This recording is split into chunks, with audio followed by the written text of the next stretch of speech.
Good day, Moira. How are you? Fine, and you? Great, thanks. Tell us who Moira is. My name is Moira Tlhagale, born and bred in Muntsiwa Township in Mafikeng. It is a province in South Africa in the northwest. Yeah, and I actually studied quantity surveying, but I ran two companies, a project management company called TMTJ Consulting Gauteng Project Managers, and also a company called MT Sports Marketing and Management, and we do sports management. Great, that's really impressive. You are the number what of your family? Are you an only child or do you have siblings? Yeah, I'm known to be the middle child, and I hope I don't have the middle child syndrome. I don't know what that is. So I'm the second one of the three children on my mother's side. Okay. Yeah, I've got a brother, older brother, 2 years older than me. He's a civil engineer. And then I've got a sister who's 10 years younger than me, and she's an agricultural scientist. Okay, great. So STEM is in the family. That's great. Who is Moira behind the public glare? I mean, you've got a pretty public life. So behind the public glare, who are you? I'm a mother, I'm a wife, I'm a mother of 3 children. I've got a daughter who's turning 22 this year, a son 20, and another son who's 10 years old. I am a friend, I'm a sister, I'm a cousin. I am not yet a grandmother, thank God. You'd be too young to be a grandmother. Yeah, exactly, not really. Okay, so that's great. Well, Yeah. that's how many, so you've got 3 children. I've got 3 children, yes. You don't look like you even have one. So it's amazing. It's really beautiful. Thank you. If I had to ask you what your story is, how did you end up becoming this dynamic entrepreneur? What's your story of fire, if you have one? Yeah. So, it's so interesting. When I was growing up, firstly I wanted to be a nurse because my grandmother was a nurse. Okay. And then it changed somewhere along the line. I wanted to be a teacher because of my teachers. Then it changed along the way. I really wanted to be a senior counsel because I loved how they argued themselves out in court, and I thought that's sort of my calling. And unfortunately, when I finished my matric, my mother could not afford to take me to university to do law. So there was an opportunity for me to study, or a bursary opportunity, with the then Bophuthatswana homeland, where the then president was taking a lot of black kids to do technical subjects. And then I took that opportunity. We firstly went to Technikon because most of us basically were from the Bantu education. So we were taken first to Technikon to do a pre-Technikon course. And if you passed that, then the bursary was confirmed. So in the in the pre-tech course, we were in the same class with people who did civil engineering, surveying, and quantity surveying. And of the 3, I felt that quantity surveying worked with me more because obviously at school I did physical science and math, and I was not a very good technical drawer or even a good artist, really. And I struggled with technical drawing at the time, so that is why I decided to study quantity surveying. That's quite impressive. I mean, you went on to build 10 stadiums. Yep. I mean, that is pretty impressive. Yeah. And it's not from quantity surveying. So I did quantity surveying. So what is quantity surveying really, in summary? You are an accountant in the building industry. And I studied that. I studied that at Technikon, and I studied that at University of Cape Town. UCT, I've got an honors in it. And I worked as a quantity surveyor for 3 years. And I found it boring. I found it boring because it was really all about the numbers. So I felt I was more of a generalist. And that is why I diverted to doing project management. And that's where the opportunities came in me also doing the World Cup stadiums, where when South Africa won the right to host, the biggest challenge that the world had with us as Africa was whether we were going to be able to perform and deliver or not. And there was a decision to say in all the World Cup, there'd never been a team called the Local Organizing Committee's technical team. And that team was created to ensure that as our municipalities delivered on the stadiums, and yes, I was the leader of that team. How it happened is a very long story, but That's it impressive, happened, yeah. And I became the leader of the technical team at an age of 33. It was quite an accomplishment, really, yeah. So you've kind of mastered fighting the African patriarchy, or just the patriarchy in general? Look, you know, you must remember I come from I'm a township girl, really, through and through. And the first time I sat with a white person in my class was at university. I mean, I went to black technicons for that matter. And my challenge has always been, or my belief has always been, that the brain has got no color. The IQ has got no color. So the industry, in the built environment industry, is obviously an industry that has also been really white male dominated. And for me, I think what got me through everything was the fact that the brain has got no color. And in the end, I think that proves to everybody that it's not really about being a woman, black, or anything. It's about understanding and doing what you need to do. I actually really love that. So if I asked you what your source of power is, does that feed into that? Yeah, my source of power is just believing in what I do, believing in myself. And you know what I always even tell my colleagues at work is that what is important is not whether your answer or the solution you come with is correct or not. It is the process you take in coming to that solution. So I always tell them to put their thinking caps. So you might come up with an answer that is incorrect, but what is important for me is it's the how you got to that conclusion of that answer. That's really good. What would success look like to you? What does success look like to you? Success to me is more about bringing people together with you. Success is not about individual achievement. Success is about empowering others. Success is about breaking new ground. It's about doing things that ordinarily people do not believe can be done. Success for me is, in particular, as an example, the World Cup. It was never believed that South Africa was going to be able to host. And I remember at some point in the beginning, 2005, I was interviewed and I said, we will make it on time and we will host.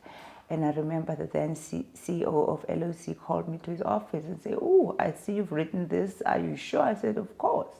So success for me is just that belief and breaking those barriers, I guess, together with others. Yeah. I love that. There's a sense of patriotism in your talk, which is really, I mean, you believe in the country. Yes. It's really good. Thank you. What defines wealth for you? Like, how would you define wealth? Wealth.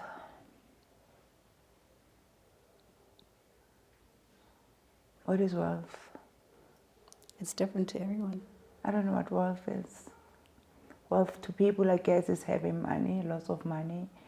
I pray to God that I don't have a lot of money. I think if I do one day have a lot of money, I would definitely use it to share with other people.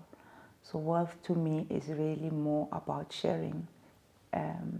It's about sharing whatever you have with others that don't have. Ubuntu. It's really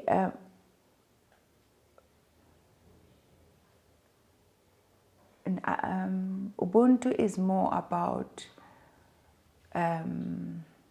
wealth. Ubuntu Wealth, Ubuntu, yeah. I think they go together. Yeah. It's How about Ubuntu, yeah. I look at Ubuntu differently sometimes, but How do yes. you see Ubuntu? I see Ubuntu as doing unto others as you wish them to do unto you. And you know, that is one of my main source of being. That I must do to you what I want you to do unto me. I see that as Ubuntu. But I see wealth in a sense of money, being I'm wealthy in ensuring that I've empowered others with that I have. If it's money, if it's knowledge, I see that as wealth. It's beautiful. And define freedom for you.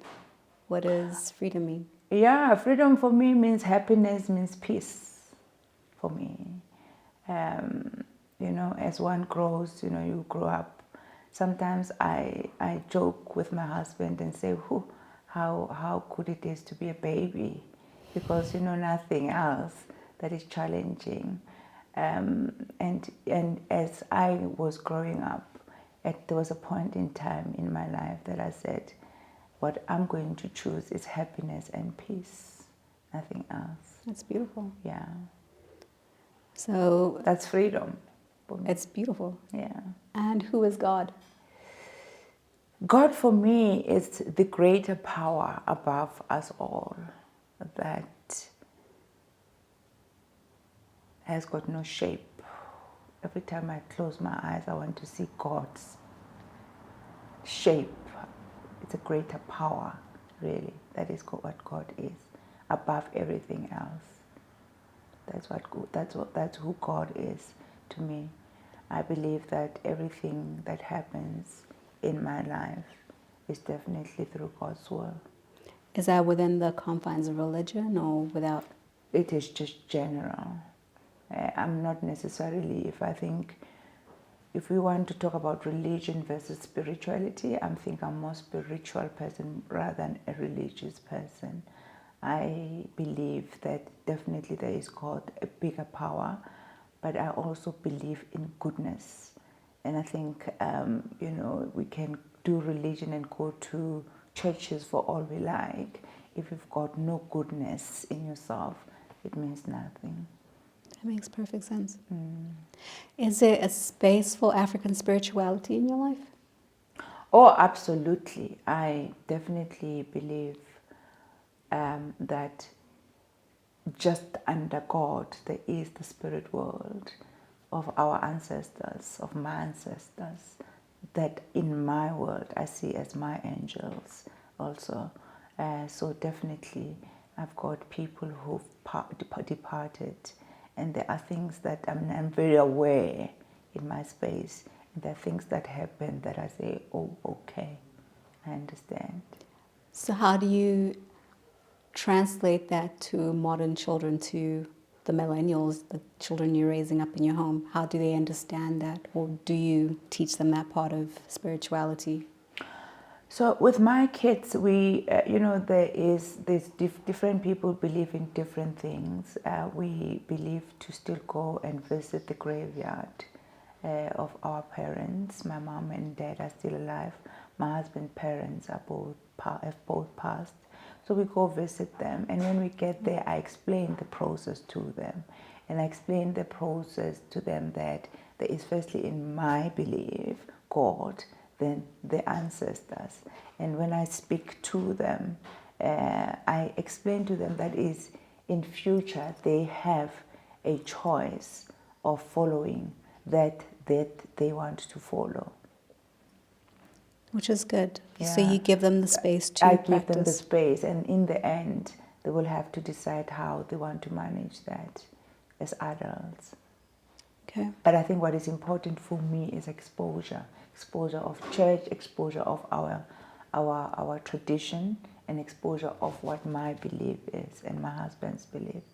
That's really good. I think it's good that you agree on your spirituality, which I think is really, really good. Yeah. What would you say is your greatest inspiration in your life? Where do you find your inspiration from in all things that you do? I think I think at some point in my life, I got to two things, and I think I've mentioned them. My inspiration comes to peace and doing unto others as I wish them to do unto me. And that is sort of the mantra, if you like, that I live by every day. And that's really what inspires me. If I do something to you, I should be able and be happy to receive. And if not, then I don't do. I don't know if it is an inspiration. If you want to ask me if there is a particular person that inspires me, there are a lot of great people out there, but I wouldn't say in particular I've got one particular person that I look up to and say that is that person. No. That's good. I'm curious. The hair journey, you're spotting a very unique look. Yeah. It's empowering. Yeah. What is that? Yeah. So when I was, or I would rather say 17 years ago, when I started my new business, TMTJ, I decided to shave my hair then. And it was a journey that said, this is new beginnings of my new venture, new beginnings of being my own boss. And I had the look for some years, I think about 5 years. And then I changed back to the Moira look of much longer hair. Okay. And subsequently, 2 or 3 years ago, I got hijacked. So this was really not more of a choice of I want to now have the look. Well, I like the look. And my hair started falling. And because of that, I have to shave my hair as I'm trying to get it back. I'm sorry to hear that. I mean, it's not a pleasant thing to go through, but you absolutely rocking the look. It works. Thank you. I wish I could do the same, but I look too much. I look too much like my father. So the next thing I want to know is, so Moira wakes up in the morning. Do you have any rituals? What do you do? What do you do when you wake up? Do you hit the ground running? Do you lay in bed? Like, what's your morning? Yeah. We're talking today, exactly a year ago. Today, we started lockdown in South Africa. I used to have a different ritual a year ago than what I have now. I used to wake up at 4 o'clock and go for a run around 4:30 with a group In the of morning? Yes, with a group of crazy runners. Really? Yes. Wow. And take Rhea, who's 10, to school. But now, what I do is I wake up around 6 o'clock, and really I do take him to school and then go to work and normally do my gym routine in the evening. And then I am privileged to have people who assist me at home, really. So there's not much cooking that happens. So I normally just relax, help Rhea here and there with homework, and sometimes just continue with work or sleep because I'm tired.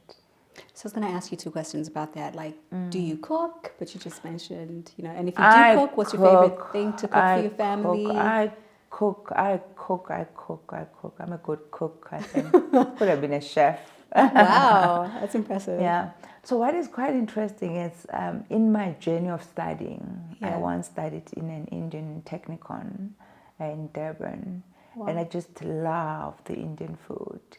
And I learned how to really cook it very well. I think I can give them the run for their money. Oh, wow. Yeah, so I love cooking Indian food. Yeah. So your family enjoys the dishes you make? Yes, they love it. Yeah. That's good.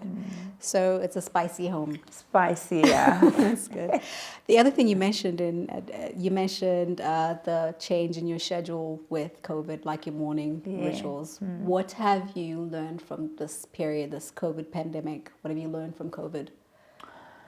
Yeah, so one thing for us as a family that COVID gave us is an opportunity that we've never had ever since I met my husband, to spend time together uninterrupted for at least 3 months. Oh, wow. It was really a beautiful journey for us as a family. So we really appreciate that. I think that is the positive about the COVID for us as a family. I think the challenging bit, I think, that you hear a lot is people losing work. As a small business person, you understand the reality that most of us South Africans don't have disposable income, and therefore if you do not have employment, you are in the next month really in a deep hole. So I think the loss of employment due to COVID is something that has really affected most of us negatively. Yeah. I find that incredible that you say that it brought your family closer. Yeah. There's been a lot of reports on Yes. gender-based violence Yes. that's been happening over this period. Yes. Do you have any thoughts on Yes. Gender-based violence and lockdown? Yeah, look, lockdown, I mean, not only that, I think I've also experienced a lot of my very close friends whose marriages have come to an end. I think it's given the positives and the negatives. The issue about gender-based violence, I personally have not experienced it, but when I was young, my mom experienced it, and I know the effect of it and the impact that it can have even on children. It is unfortunate. It is something that, however, we have to, as a country, work very hard on it. There's a story that a play actually, that I once went to see at the Market Theatre, which sometimes it gives a different perspective of the why. The play was called Relativity, and in summary, it showed a family of 3, mother, father, and a son, and happy family. And at some point, the mom gets sick and the mom dies. And at some point, the dad and the boy are together mourning the mom's death. And they carry on, and I guess the father was so close to the mother that he couldn't see himself maybe even being with another woman. And at some point in the play, they show now the father molesting the boy, right? And in that process, and then it carries on, and at some point in that, it shows now the boy being a rapist, raping girls, right? And for me, and you go and watch a play, I'm going to watch Relativity. And the story Relativity says, judging behaviors is okay for us as a society, but one has to understand the background behind that story of why that is happening. And I think that is what, as a society, in my opinion, we need to deal with. Do you believe that there's been a lot of reports, not just in South Africa, globally. Do you believe that a lot of it stems from, like you said, learned behavior, or is it just that people just don't know how to coexist? Because we're always busy. Our lives are always moving. You're working, do you believe that some of it is just because people are forced to stay so you end up rubbing each other the wrong way? Obviously there's variations of it. Yes, I just believe that we need to deal with the root of the problem. I believe we need to ensure that we, for example, as a mother with 2 boys, really teach them properly as boy children how to treat women, how women are to be treated. The girl child needs to also be taught how to behave and how to demand respect for themselves. So I think it's really not. I think we need to deal with the root and the foundation of how we bring up our children. This is true. Yeah. This is true.